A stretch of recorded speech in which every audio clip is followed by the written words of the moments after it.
ஒரு நாய் கட்ஜா அடிச்சு விட்டு புறம்போக்கு நாய்கள் 241 படங்கள் சென்ற ஆண்டு ரிலீஸ் ஆகுது.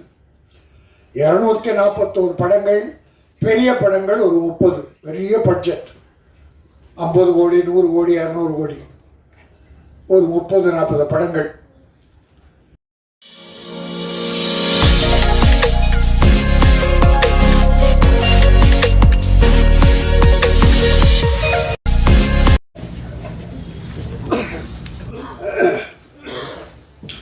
அன்பிற்கும் மரியாதைக்கும் உரிய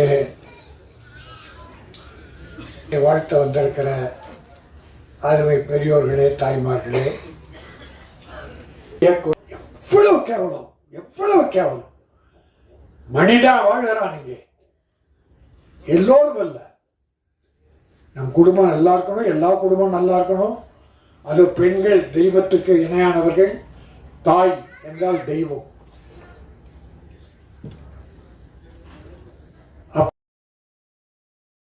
அழுக்க தூண்டி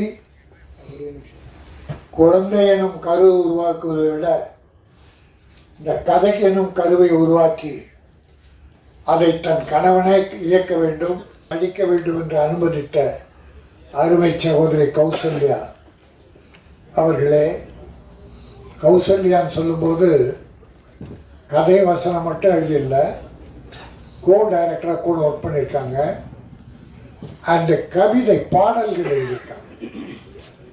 ஆக இவர் டைரக்டர், ஹீரோ, ப்ரொடியூசர், இது இருவரும் இறைவனால் தந்த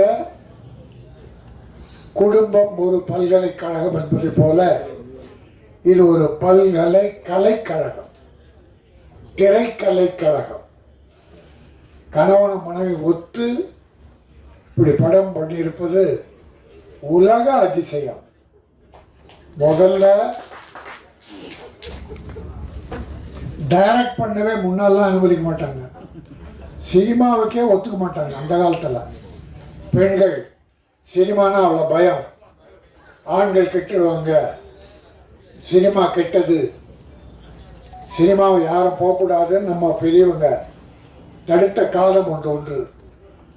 பிறகு நடிக்க அனுபவித்தார்கள், இயக்குவதற்கு அனுபவிப்பாங்க. ஏன்னா முதலாளிக்கு அடுத்த ஸ்தானம் இயக்கம், சிறப்பு வாய்ந்தது.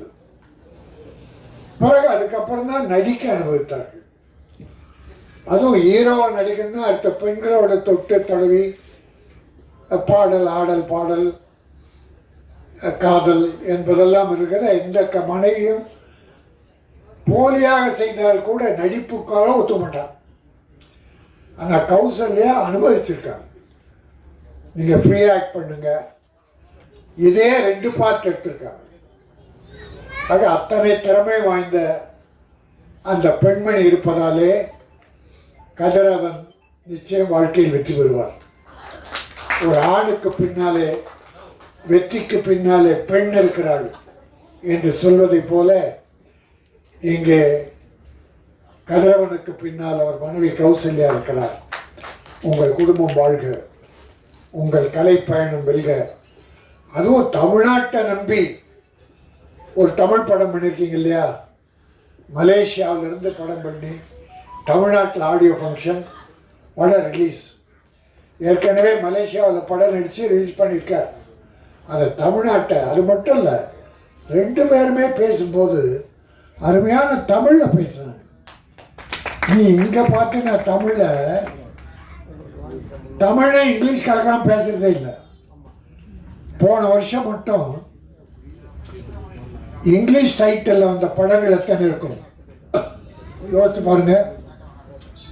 டைட்டில் இங்கிலீஷ், பெரும்பாலும் அது ஒரு நாகரிகமாக இப்போ தமிழ்நாட்டில் வந்துருச்சு. ஆங்கில டைட்டில். இந்த படத்துக்கு பேர் கண் நீரா, கண்ணில் நீரா, இல்லை பெண்ணின் கண்ணினுடைய நீரா, சோகத்தால் காதல் ஃபெயிலியராக கண்ணீர் வெடித்தாளா என்பது கதையில் பார்த்தா தெரியும். கண் நீரா. ஆனால் சொன்னார்கள் ஹீரோயினி பெயர் நீரா. அவள் வெடிக்கும் காதல் கண்ணீரா என்று தெரியாது, பார்த்தால் தெரியும்.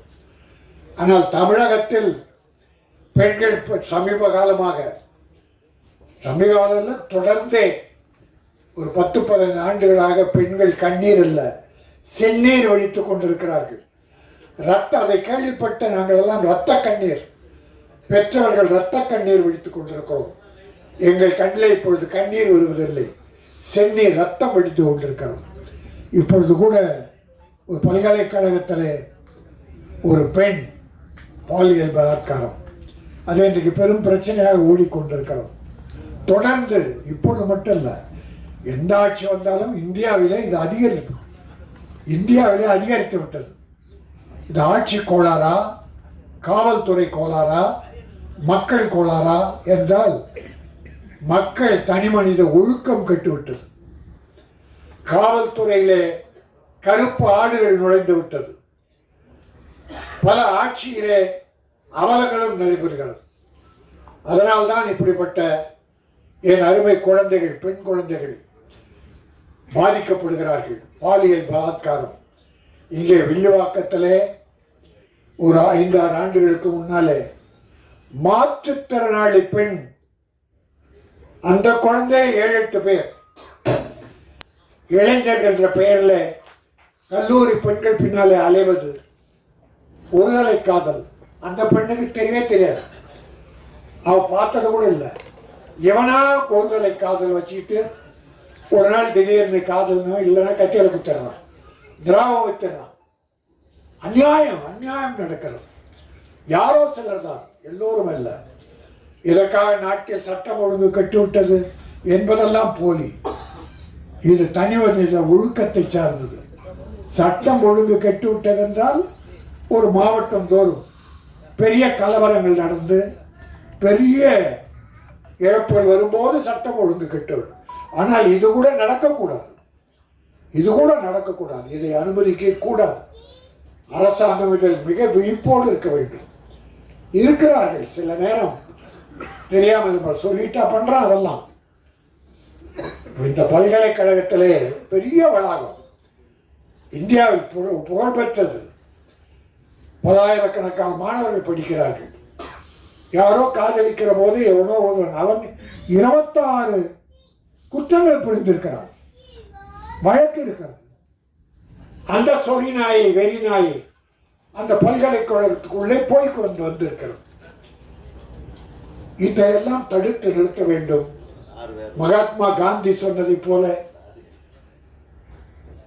ஒரு பெண் இரவில் நகைகளை அணிந்து கொண்டு தன்னந்தனியாக வீடு போய் செய்கிறாரோ அதுதான் நாடு சுதந்திரம் பெற்ற நாடு. எங்கே பெற்றது நாடு? எங்கே சுதந்திரம் பெற்றது? பகலிலே நடக்க முடியவில்லை. இது ஒட்டுமொத்த இந்தியா பிற மாநிலங்கள் பார்த்தா இதை விட கேவலமாக இருக்கிறது, இதை விட மோசமாக இருக்கிறது. ஆக இந்த நிலை ஒழிய வேண்டும் என்றால் தனி மனித ஒழுக்கம் வேண்டும். ஒவ்வொருவரும் எல்லோரையும் தன்னுடைய தங்கையாக, தாயாக பாதிக்க வேண்டும். மற்றவர்களுக்கு பாதுகாப்பாக இருக்க வேண்டும் என்பதை இந்த கண்ணீரா, பெண்ணின் கண்ணீராக செந்நீராக வரக்கூடாது என்று சமூக அக்கறையோடு இந்த வாய்ப்பை பயன்படுத்தி தெரிவித்துக் கொள்கிறேன். என் அருமை சகோதரர் பேரரசு அவர்கள் சினிமாவில் நிலவரம் பற்றி மிக தெளிவாக எடுத்து சொன்னார்கள். சினிமா சில நேரங்களில் நன்றாக இருக்கிறது, பல நேரங்களில் நன்றாக இல்லை. அதற்கு அவர் சொன்ன காரணங்கள் சரியாக இருந்தது. டிக்கெட் விலை உயர்வு அது ஒரு காரணம். ஆனால் பெரிய படத்துக்கு 150 ரூபா வந்து 500, 1000 கொடுத்து வாங்குறான். சின்ன படத்துக்கு உள்ள போக மாட்டேங்கிறான். ஆனால் தினத்தந்தியில என்னை ஒரு கட்டுரை எழுத கேட்டார்கள். அந்த கட்டுரை எழுதியிருக்கிறேன். 31ஆம் தேதி வந்திருக்கிறோம். தினத்தந்தி பத்திரிகை. தமிழ் சினிமாவில் 1000 கோடி நட்டம். சென்ற ஆண்டு மட்டும் தோராய கணக்கு தான், சரியான கணக்காக நான் சொல்லவில்லை, தோராயமாக 1000 கோடி என்பது குறைவு. ஏறக்குறைய 300-400 படம் எடுக்க ஆரம்பித்தார்கள். சில படங்கள் பாதியிலே நின்று விட்டது, சில படங்கள் முக்கால் நின்றது, சில படங்கள் சென்சார் ஆகாமல் நின்றது. ஆனால் 241 படங்கள் சென்ற ஆண்டு ரிலீஸ் ஆனது. 241 படங்கள் பெரிய படங்கள் ஒரு 30, பெரிய பட்ஜெட் 50 கோடி 100 கோடி 200 கோடி ஒரு 30-40 படங்கள். மீடியம் பட்ஜெட் ஒரு 100-150 படங்கள், 100 ஒரு 50-60. சிறுமுகத்திற்கு படங்கள் தான் ஒரு 150க்கு மேலே. அவங்க தான் எங்கெங்கேயோ பரட்டி கடன் வாங்கி வாங்கி இப்படி தம்பி மலேசியாவிலிருந்து அக்கறையோடு இந்த படத்தை எடுத்து போல பல பேர் எடுக்கிறாங்க. படம் எடுக்க முடியுது, ஆனால் ரிலீஸ் பண்ண முடியல. அதற்கு காரணம் வியாபாரம் இல்லை, ஃபைனான்ஸ் கொடுக்க ஆள் இல்லை. வெட்கக்கேடான விஷயம் சொல்கிறேன். கோடிக்கணக்கான படம் எடுத்துட்டு 3 கோடி 5 கோடியில் சிறுமுதிட்டு படம் எடுத்துட்டு கியூபுக்கு பணம் கட்ட முடியாமல் அவசப்படுறான். கியூபுக்கு 50 லட்சம் வேணும், விளம்பரத்துக்கு ஒரு 50 லட்சம் வேணும். இதுக்கு இல்லாம படம் 200 படம் நிற்குது. பல பேருக்கு தெரியும். ஒரு 28 படங்களுக்கு எல்லாம் சின்ன படங்கள் நம்பி பண்ண 18 படம் ரெடியாகி சென்சார் ஆகி நிற்குது. ரிலீஸ் பண்ண முடியல, வாங்க ஆள் இல்லை. மனுவே முன்னாள் முதல்வரும் கொடுத்தேன், இந்நாள் முதல்வரும் கொடுத்தேன். சிறு முதலீட்டு படங்களுக்கு ஒரு தனி ரேட்டு வைங்க, கொஞ்சம் குறைங்க. எல்லா பணக்காரர்களும் ஏழைகளும் இந்த சின்ன படத்துக்கு வர மாட்டாங்க. பெரிய படத்துக்கு போகணுன்னா 100 ரூபா டிக்கெட்டு 150 ரூபா, 150 ரூபா டிக்கெட்டு 250 ரூபா, இல்லை 200 ரூபா. இது இல்லீகல், அதை அனுமதிக்க கூடாது. அப்போ சிறுமுதிட்டு படங்கள் என்பது 40 ரூபா டிக்கெட், 60 ரூபா டிக்கெட், ஒரு 75-80. அப்படின்னா இந்த ஏழை குடும்பங்கள் சின்ன படத்துக்கும் போக தயாராக இருக்காங்க. இந்த பட கட்டண உயர்வு தான் ஏழைகளை நடுத்தர மக்களை தேட்டர் பக்கம் போக விடலை. பெரிய படத்துக்கு ஏதோ போயிடுறாங்க 1-2 படத்துக்கு. ஆனால் சின்ன படங்கள் அதற்காக பிரம்மாண்டா சூப்பர்டா பார்க்கலான்டான்னு சொல்லிட்டான்னா அந்த படம் ஏறிடும், கலெக்ஷன் ஏறிடும். படம் பார்த்து பெரிய பட்ஜெட் படமாக இருந்தாலும் படம் பார்க்கும்போதே மச்சான் டப்பா உள்ள வந்துட போகிற அப்படின்னு சொன்னால் போச்சு, அது எந்த படமாக இருந்தாலும். ஆகவே வாய் விளம்பரம், மவுத் பப்ளிசிட்டி அதிலே தான் இருக்கிறது. அதற்கு உங்களுடைய பத்திரிகையாளர்கள் அதுக்குள்ள விமர்சனங்கள்லாம் 3வது நாள் படம் போயிடுது. அப்போ யார் பார்க்கறது அதை? ஆனால் படம் எழுதுபவர்கள், ஊடகங்கள் சரியான விமர்சனம். தவறு இருந்தால் தவறை சுட்டி காட்டலாம், நல்லவைகளை எழுதி நல்லவைகளை பாராட்டி சில பல குற்றங்களை எடுத்து காட்டலாம். ஏன்னா இதில் கூட நம்ம கவிஞர்கள்லாம் வருத்தப்படுறதுன்னு தெரியுமா? பாட்டு வரிகளை பிரமாதம் எழுதுறாங்க, மியூசிக் போடுறவங்க பிஜிஎம் பெருசாக்கி வார்த்தைகளை சுருக்கிறாங்க, சத்தம்.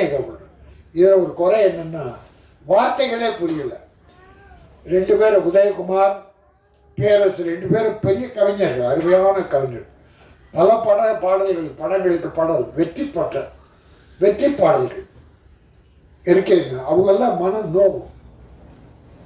வார்த்தைகளுக்கு முக்கியத்துவம் கொடுங்கள், பிஜிஎம் குறைக்கணும். வரிகள் வரும்போது பிஜிஎம் குறைக்கணும். அதை இந்த படத்தில் கொஞ்சம் பின்னால் ட்ரை பண்ணுங்க. கொஞ்சம் வார்த்தைகளை கேட்கல. ஆகவே இந்த கண் நீரா தயாரிப்பாளருக்கு இது கௌசல்யா தம்பதியார் மேலும் படங்கள் எடுக்க வேண்டும். தமிழகம் அவர்களை வாழ வைக்க வேண்டும். அவங்க 2 பேரும் தமிழ் என்ன அழகாக பேசுகிறாங்க. தமிழ்நாட்டில் உள்ளவங்களே இங்கிலீஷை கலந்து அடிக்கிறாங்க.